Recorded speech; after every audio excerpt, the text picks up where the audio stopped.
আচ্ছা আমার ঐতিহাসিক কোশ্চেন রয়েছে যে আমি একটা ভিডিওতে দেখলাম তুমি একজনকে বলছো যে তুমি নাকি খেয়ে টাকা দাও না, এটা কেসটা কি? যেগুলো তোমরা দেখো সেগুলো কিন্তু সত্যি একটু বানানো হয় আর একটু আমি কি বললাম, এখন আমার কাছে মধু আছে, তোমরা মধু খেতে আসবে, তোমরা মৌমাছি। একদম। আমার মধু শেষ হয়ে যাবে, তোমরা উড়ে চলে যাবে। আচ্ছা, যারা ব্লগিং করতে আসছে তারা কি টাকা দিচ্ছে? হ্যাঁ, না, আমি একটা ভিডিওতে দেখলাম তুমি একজনকে বলছো যে তুমি নাকি খেয়ে টাকা দাও না, এটা কেসটা কি? এই দেখো, অনেক সত্যি বলতে অনেকে দেয় না, আর অনেকটা কন্টেন্ট এটা কিন্তু বাস্তব। কারণ আমি দোকানের মধ্যে সাজানো মধ্যে পছন্দ করি, কেউ এসে হাত দেবে এই করবে এগুলো আমি পছন্দ করি না।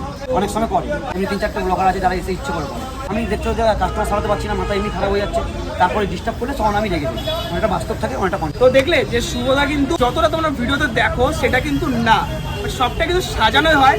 এনার মতন কিন্তু মানুষ হয় না, কারণ কত ভদ্রভাবে কত সুষ্ঠুভাবে কথাবার্তা বলছে। সত্যি এরা ভালো মনের মানুষ, ভালো কথাবার্তা বলে, ওরকম কথাবার্তা বলে না। যেগুলো তোমরা দেখো সেগুলো কিন্তু সত্যি একটু বানানো হয় আর একটু সত্যি হয়, তাই তো? তুমি আমার একটু দর্শকদেরকে বলো তোমার দোকানে প্রথম কবে কোন সালে ভিডিও করতে এসেছি? 6 বছর আগে তো ক্রিস লুইস ডেলি ম্যাক্স এসেছিল। আচ্ছা, তারপর তো অনেক আরো সবার নাম আছে। মানে এই ইদানিং যাবো তোমার একটু বেশি ভিউজ বেড়েছে, তাই তো? হ্যাঁ, মনে বিগত আমি কি বললাম, এখন আমার কাছে মধু আছে, তোমরা মধু খেতে আসবে, তোমরা মৌমাছি। একদম। আমার মধু শেষ হয়ে যাবে, তোমরা উড়ে চলে যাবে। আচ্ছা, আমার একটা ঐতিহাসিক কোশ্চেন রয়েছে ঐতিহাসিক কোশ্চেন যে এখন অনেক জায়গাতে যেটা আমি দেখছি, মানে ব্লগাররা একটা দোকানকে প্রচুর পরিমাণে হাইপ করে, প্রচুর।